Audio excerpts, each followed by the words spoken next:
Hello and welcome on ThePapare.com. Hopefully everybody is keeping safe under these tragic circumstances, and hopefully all of us can get out of these circumstances very well and very soon if we do adhere to the rules and regulations set by the government. Well, while reminding you all that, we're going to do something very interesting today on ThePapare.com for the basketball fans. Something interesting happened to the entire global basketball community 2 weeks ago. The Last Dance, the documentary that covers the final season of Michael Jordan and the second three-peat, the final season where Chicago Bulls go on to achieve their second three-peat. The documentary that covers that was released on Netflix and the ESPN 2 weeks ago, episode by episode. Every week it will be released. So the first two episodes were released last week, and there was a lot of debate, a lot of controversies and a lot of theories around the global basketball fans on what happened and why it happened and what should have been done differently. So we thought we'll take a look at this documentary from a Sri Lankan perspective on how Sri Lankan fans see this and how Jordan and the Chicago Bulls affected the Sri Lankan basketball people and what changes they see and what theories they have towards this documentary. Before going there, let me quickly tell you what The Last Dance is, actually how the name The Last Dance came into this documentary. If you watch the first episode of this, you may have seen Coach Phil Jackson themed this 97-98 season of Chicago Bulls as The Last Dance because it was the final season of him as the coach, and it was also the final season of many of the star players in that franchise. So that was the last dance of them, and we are very fortunate to watch The Last Dance as well. And we're speaking about 6 championships that Chicago Bulls went on to win in 7 years. And I'll remind you the 5 championships before the 97 and the 98 season. In the 90 to 91 season, Chicago Bulls went on to defeat LA Lakers. In the 91-92 season, they defeated the Trail Blazers. In the 92-93 season, they defeated the Phoenix Suns. And in the 95-96 season, they defeated Seattle Supersonics. And in the 96-97 season, the Utah Jazz. So those were the 5 championships. And the 6th one, the 97-98 season, is what this documentary discusses. A group of camera people were given exclusive access to the Chicago Bulls training sessions, and that's how this documentary has been made. So let's discuss this. Let's see how Sri Lankans see this. And for this discussion today, we have 3 gentlemen joining with us. Mafaz Mohideen is joining with us, the General Secretary of the Mercantile Services Basketball Association. Then we have Dilka Sirimana with us, the Assistant Secretary of the Mercantile Services Basketball Association. Then, of course, our very own Navot Vijay Vikrama, the head of football at ThePapare.com, to have this discussion. Well, let's dive right into the discussion. Mafaz, I'll move on to you. Let's talk about the pre-Jordan era, which is highlighted in the first and the second episode, on how the stadium was not filled. It was only filled 2/3 is what the documentary says, and people were interested in many other sports other than the NBA and the basketball.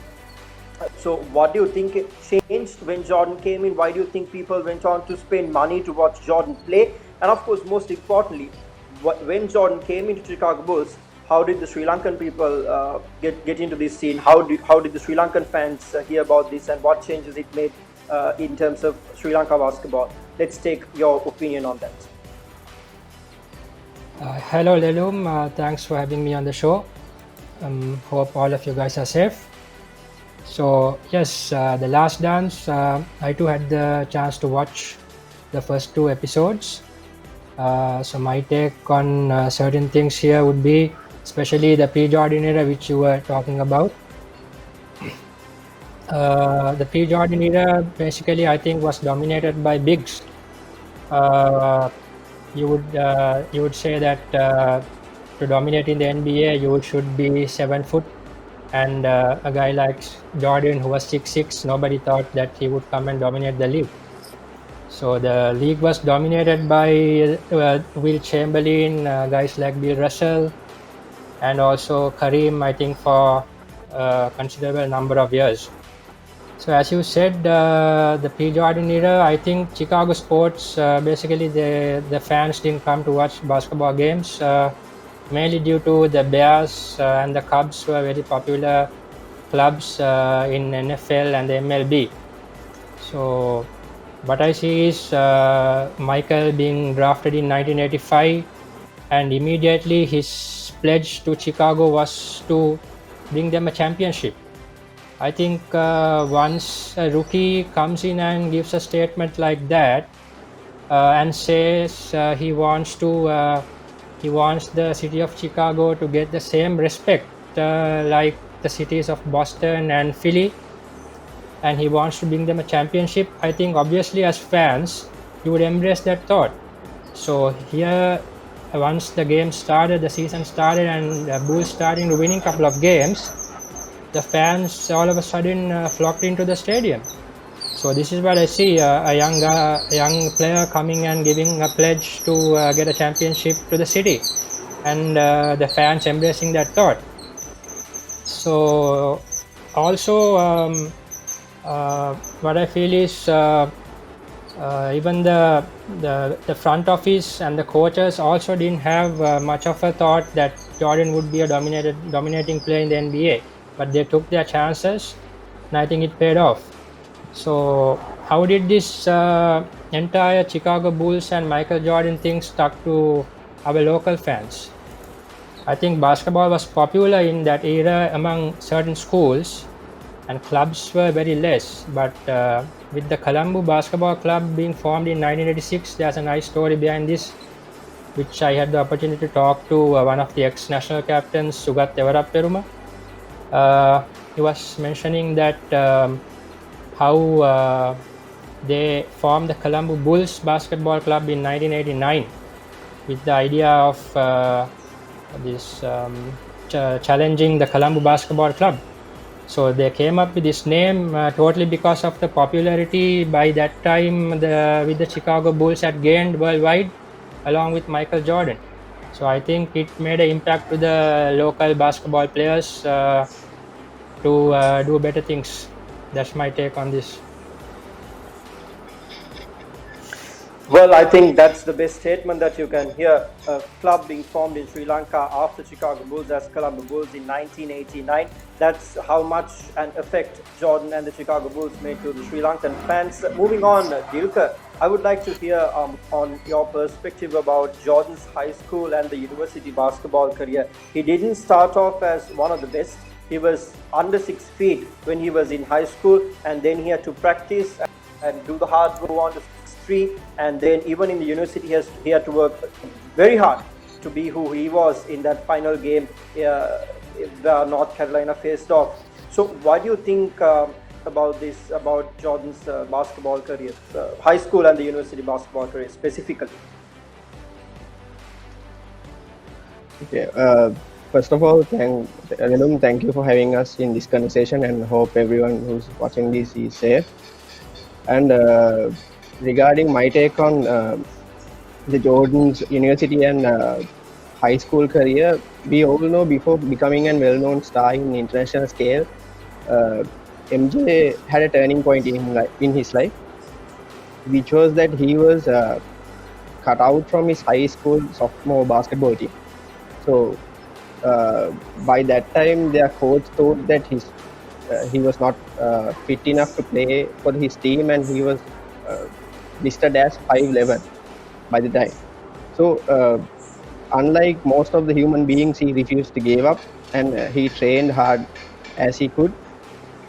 As a result, coming into his junior year, he became a starter in his high school basketball team, and he had multiple 40-point games in the season.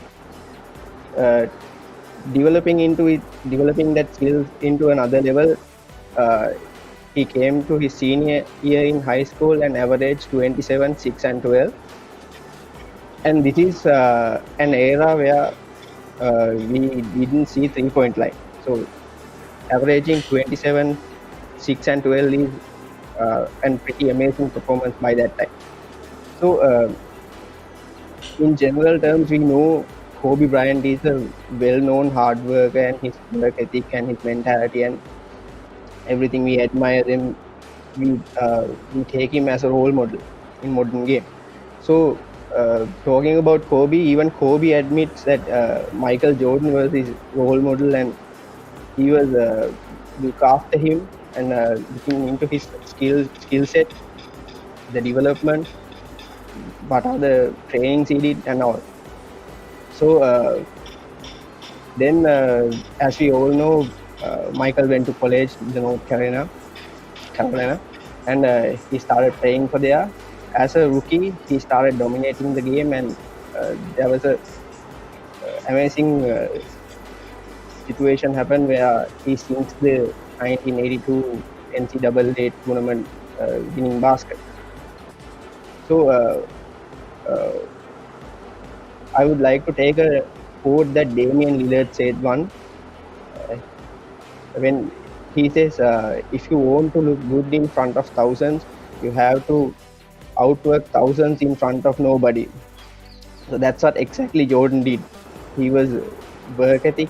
He was built to work and perform and take the responsibility of a team and show up in the most critical moment when the team needed him the most.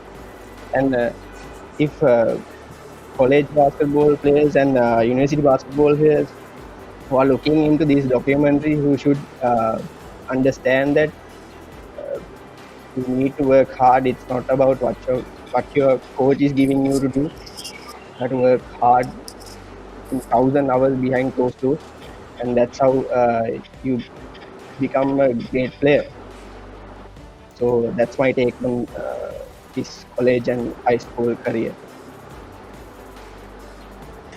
Well, of course, when one becomes to go on to become a star, you have a lot of things that surrounds you. You get your fame, you get your money, and then there is a possibility that a human being could go astray and fall onto the bad lines as well. But as the documentary discusses, George was very committed to stay away from the illegal things that were happening all around, the drugs, the drinking, the partying. He made a commitment that he's going to stay out of it, and he was going to only focus on practices. So that shows how much of a hard worker he is. Now I would like to see your opinion on that, on how he battled this factor between money and fame, and not being blindfolded by it, but sticking into his commitment and his dedication and trying to be the best player that he could ever be. How hard is that for a player at that age, going into that fame? Well, Elum, I think Jordan was a born competitor, isn't it? Now, he was born with that competitive gene that through his brothers as well. He says his elder brother was an even better player than him, and he brought the best out of him. Just that his brother was quite short, I think 5'8" or 5'6", but he says his brother was a far better basketball player than him. And that playing with his brothers and that competitiveness brought the best out of him, and he really wanted to be the best. Again, like Dilka said, he didn't have the best of high school careers, not even college, but he built himself up to that level. And again, he had that sort of mentality to be the best. And even when he came to the Bulls setup, he says in that episode, it says it was a cocaine circus, that the players were drinking and doing drugs and all those stuff. And just to add on what Mafaz said, it's interesting to hear that the penetration of the Bulls, the Jordan era Bulls, predated to their first three-peat as well, because from what I know, I was just when they won the 6th championship, I was just 7 or 8, but I thought it was after their first three-peat or during that three-peat that the global superstar that Jordan was with the Bulls, that brought the game of basketball towards the other countries. But it's nice to hear that the penetration was there even before that. So that shows how big of an impact that Bulls, the Jordan era Bulls had. Even I was reading an article I think on ESPN a couple of days back, where a guy from Peru says that for them the second sport apart from football was basketball, and that was because of Jordan and the Bulls. Well, that's very interesting because for me, of course, I was just 2 years old when the entire 97-98 season happened, so I wouldn't know much about it. I come from a background where I look up to Jordan as one of the greatest who ever played the game, and for me, it's all archives and what I know from now. And talking about what Nawad said, yes, Michael Jordan was one of the players who really took NBA globally. I think the NBA itself, the league, owes Michael Jordan a lot for popularizing the league. Moving on, Mafaz, Phil Jackson is also one of the main characters that the documentary discusses. One of the greatest coaches that the basketball fraternity itself has seen. Went on to win 6 championships. And the interesting fact is he joined Bulls as the assistant coach. And when he leaves Bulls, he's already won 6 championships under his name as the head coach. And from what I see, the debate is joining from assistant coach and ending his career with Bulls as a coach who had won 6 championships. He has developed himself and also ensured that all the players develop together with him to be one of the best teams that we saw in the history of basketball. What's your take on this, and how do you think the Sri Lankan coaches also can take a lesson from this? Well, with Phil, I think he was a really unknown character when he was the assistant coach with Bulls. He actually he took this rights of the head coach from Doug Collins, who was the coach for Chicago Bulls the season before, and also Jordan's, I believe the third season was under him, where actually they got selected to the playoffs for consecutive seasons. So the fans were generally disappointed that Doug Collins was sacked and Phil was given the reins because he was just assistant coach under Doug. But what I see is with the information I have collected and read about Phil Jackson, I think his ability to relate to his players, especially to adapt to different circumstances, and also inspiring the team and the players to go for it. Because at one interview, Phil had said that his former boss, Doug Collins, was yelling too much to his players. And this was one reason the players couldn't come up with their natural performances. So what he did different was he gave the opportunity to his players, and he adapted to those circumstances as well, and basically inspiration.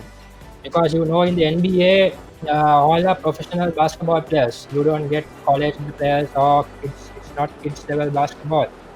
So basically, a coach, more than developing skills, he needs to inspire his team and give them the opportunity to go and perform. So this is what I think what Phil has done, as well as the 6 rings with the Bulls, which he won, which he was able to guide them to win. As you might have heard, the triangle offense, which was invented by a guy called a coach called Sam Berry, and later on developed by a high school coach in the name of Tex Winter. I think Phil Jackson was able to use the triangle offense to a remarkable effect, which I think the Bulls used it in every single championship, and that was one reason they were able to have that super offense and able to win championships. My take on what our local coaches could take from a coach as great as Phil Jackson, not towards much of skill training or that kind of stuff, but it would be basically to motivate and inspire your players to go and do their best as well as play their natural game. To add on, the field was very well known to keep the players out of distractions, because the documentary discusses when Scottie Pippen took a break in the 97-98 season in the first leg. They were in very much trouble, but Phil ensured that that was not a risk for the team, and he ensured that the team kept on going for practices and ensured that the flow was going on. So that was also one big quality of Phil, to add on to all the things that Mafaz said. Well, we spoke about Scottie Pippen, and if you speak about Michael Jordan, Scottie Pippen is obviously the second name that comes up. And there's a slide in the documentary also that it says that he was the second player for Chicago Bulls in points, in rebounds, in assists, and everything. But the most alarming fact is that he was not paid well as a professional basketball player. He was undervalued. That is one criticism that the first two episodes of this documentary discusses very much. He was the sixth player in terms of salary in the Chicago Bulls, and he was below 100, 122nd player in terms of the salary in the entire NBA league back then. Now, what's your take on this undervalued person who has performed so well, who eventually went on to help John to become who he is as well, but he was also undervalued? What's your debate on this? Yes, Lelu. Just before I get to Scottie and his salary and his contract, just to add on what Mafaz said about Phil Jackson as well. I think Phil Jackson was a generation-changing coach. If you look at football back in 2007-8, it was Pep Guardiola with his unconventional, out of the box coaching style that completely changed the modern game of football. And again, I think during the 90s, Phil was someone who changed that the modern era of basketball as well, up until when Steve Kerr's Golden State Warriors changed the game with their three-point play. Coming to Scottie Pippen, I think the most important factor regarding that is what he has to say on that. They asked the question as to why he was paid so low and all. So what he says was he signed a contract back in, I think, 90 or 91, a very long-term contract. You won't see that in the modern day. 7-year contract, and that was something very surprising if you look at it from today's perspective. But what he says was he comes from a very poor family where his brother was, I think, his brother and his father were both paralyzed, and he was scared of not being able to provide for his family, and that was something that led to him signing a very long-term contract. I think was it around 18 million or so. So I think that was the main reason behind it.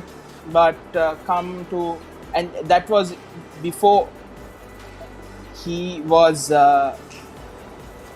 known for his play with the Bulls, and before they won the championships as well.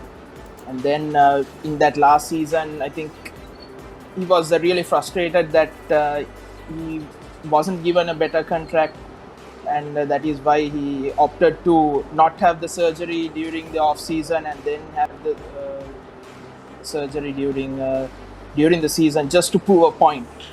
But that was the frustration that was boiling over for him. Well, but if you look at it, just to add to it, I think from what I've read, Scottie Pippen finished his career, with more money than Jordan, during his career. Exactly. Now it says that probably 10 million or so when Scottie Pippen finished off his career, he had earned more than Michael Jordan in terms of salary. Moving on to the most controversial character that the first two episodes highlight, the general manager Jerry. That's where the entire documentary starts off. But in the second episode, there's a lot of compliment for him to as being the architect of this brilliant team. I'll move on to Dilka. There is controversial between the character of Jerry Dilka that he wants to dismantle this team after the 97-98 championship, and they want to look at rebuilding. But as far as it goes, Chicago Bulls has been rebuilding ever since, and they've not been that team in that era. So, if you were Jerry, would you have dismantled this, or what will be your take around this entire general manager business? So, Lilum, just to take this question as a two-part question. So, first of all, if I was Jerry Krause, I would have never done this firing of Phil Jackson at that stage, because by that time he was already had 6 championships under his belt for Chicago Bulls, and Chicago Bulls were making playoffs since 7, which was the first year of his career as a head coach. So they were making playoffs since 87, 98 continuously, even without Jordan back in those 2 years. So first thing is, the way he approached the situation was quite. It's not the best way to handle the situation like that, because when you are dealing with a huge organization and winning culture, you want to keep the pieces as long as you want. Especially Phil Jackson as the head coach, his take of the game, and then you have Michael Jordan, arguably the best basketball player we have ever seen, and by the time, with all due respect, he had a statue in front of Chicago Stadium while he was playing. So that kind of a person he was. And then we have Scottie Pippen, who were arguing about his contract and all. So there was a famous quote that Jerry was announced in public. He said, players along doesn't win championships, organizations win championships. Even Jordan admits that organizations win championships, but players do a huge part of winning a championship.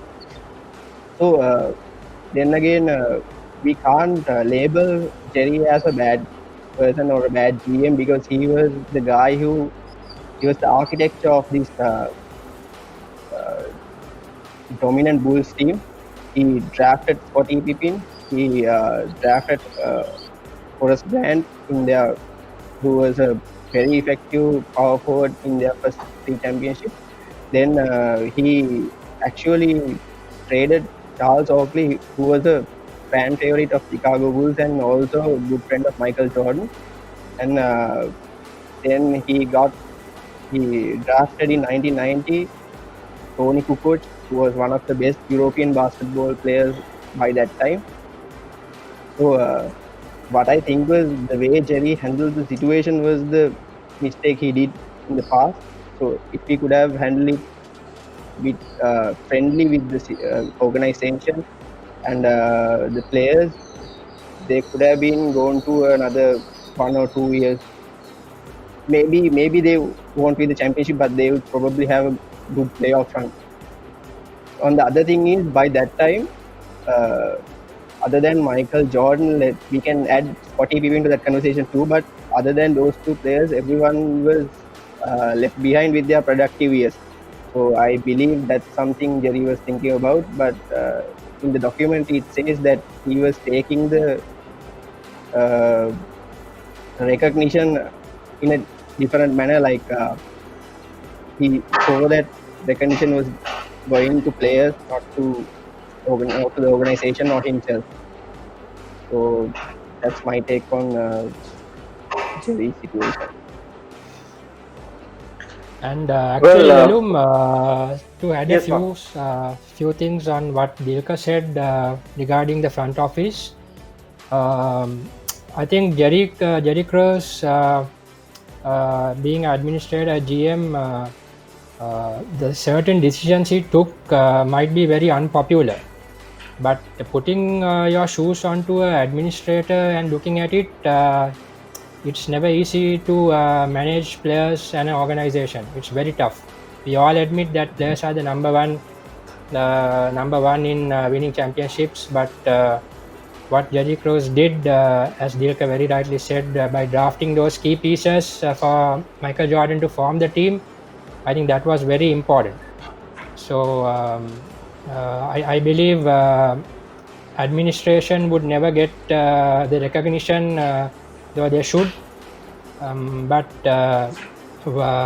later on, we can see the results once Michael Jordan went on to own part of the Wizards and also the Hornets. We see those results never came. So I think as a player, though Michael Jordan was a phenom, he didn't had it in him to administrate and take a club towards the championship.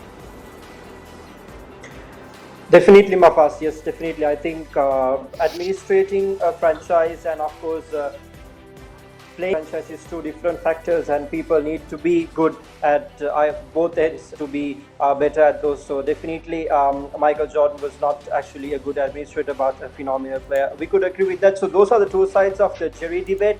And moving on to our next segment in this discussion, there's a lot of quotes that people prefer in documentaries like this. So we took 3 quotes from each episode as the favorite quotes of each episode.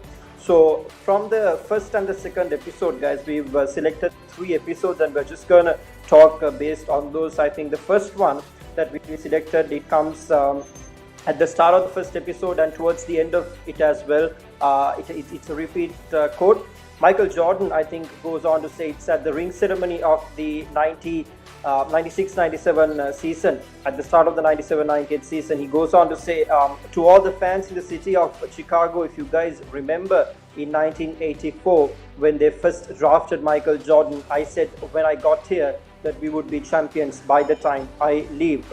For me, I think that shows out the confidence that Michael Jordan had himself. Mafaz, what do you think about this quote, and how do you think Michael Jordan had that confidence in him when he was first drafted as 3rd pick in 1984? He made this quote that they would be champions by the time they leave. Well, it happened, yes, but what do you think about that confidence? Yeah, as I said during my previous point, when you were asking me about the pre-Jordan era and the post-Jordan era, why did fans embrace the Chicago Bulls after so many years of not going to watch basketball games?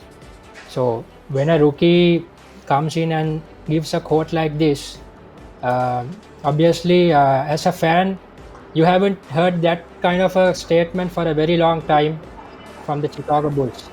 Because the Chicago Bulls, if you have watched the documentary, you see the pre-Jordan era was basically they didn't have work ethic.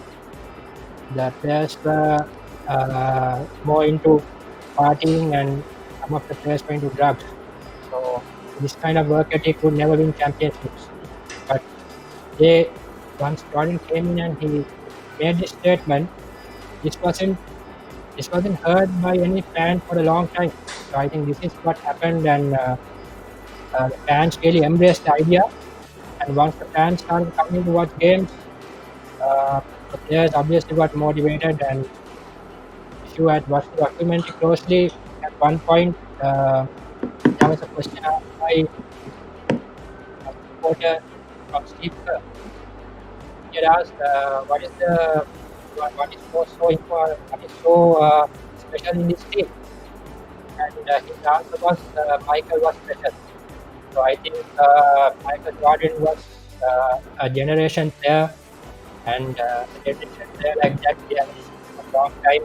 Of course, there are other great players who have come after Michael Jordan, but I'm not sure that you won't see another Michael Jordan.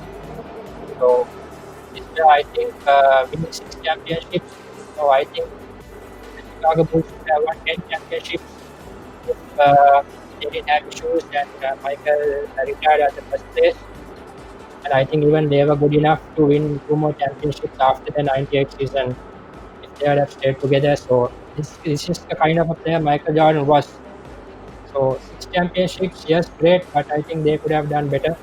That was a kind of impact Michael Jordan had towards the Chicago Bulls and the NBA as well.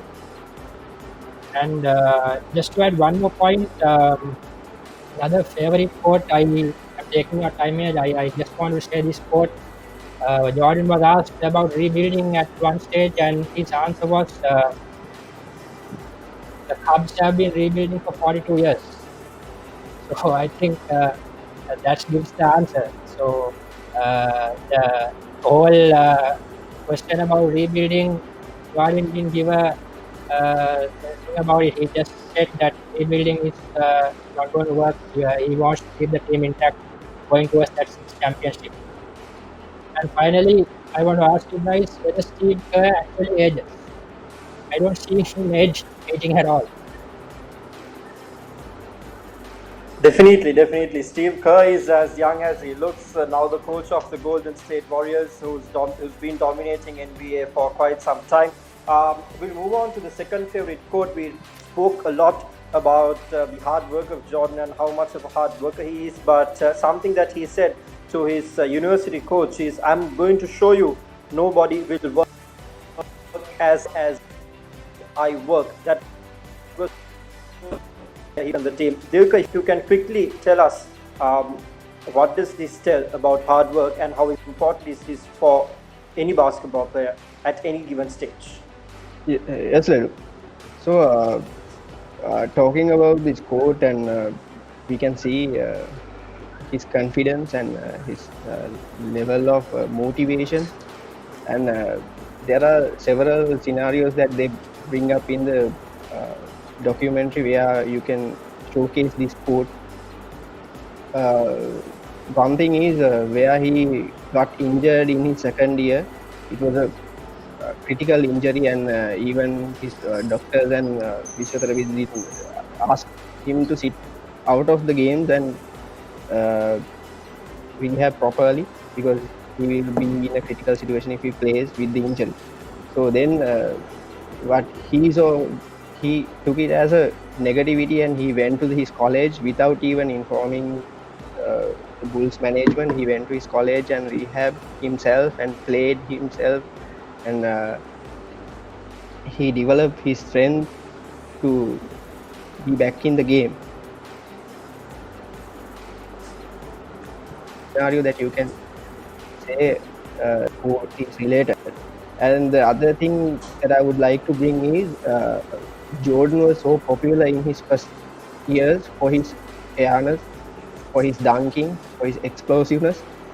So when you come back and see his second three-peat from 1996 to 1998, you don't see much of dunking.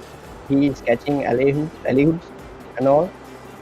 So in here, he recognized that he needs to improve his jump shot, which is one of the most iconic signature shots. Even though he seems one of the iconic college basketball game-winning baskets, he wasn't a good shooter in his earlier stage. So he developed it, his practice. Even Steve Kerr admits that. So he was working on his craft and took his weakness as his strength and developed it into where he could threat others with it. So that's we can see. Those are the scenarios we can see his work ethic and motivation. Well, we've run out of time as well, but we cannot miss this quote. Now, this final quote, the favorite, the Chicago Bulls fan goes on to say words he or the Chicago to have their faith back in the game. What's your take on that? Well, Elum, I think for me, more than a quote, what I would like to point out is the intro music that the Bulls have. It's Sirius by the Alan Parsons project, which gives me absolute goosebumps every time I hear it, and to come out onto the court here, hearing that and in front of thousands of vociferous Bulls fans must have been absolutely magical. And even I saw a quote from Steph Curry, which he says back in 2016 or so, it still gives him the chills.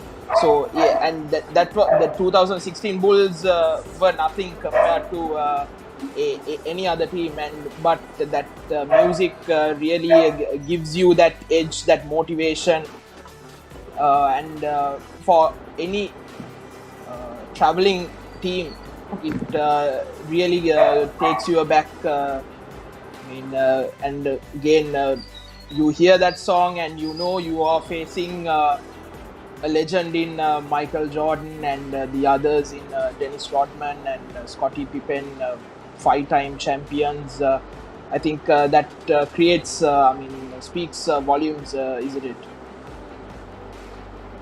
Definitely, I think the music and everything has been selected very carefully by the producers, and yes, we have to give it up to them. They've done a brilliant job. I think all the songs are also very brilliant. So, ladies and gentlemen, that's our take on this first and the second episode of The Last Dance, and of course, we will have a lot more to talk about when the rest of the episodes are released.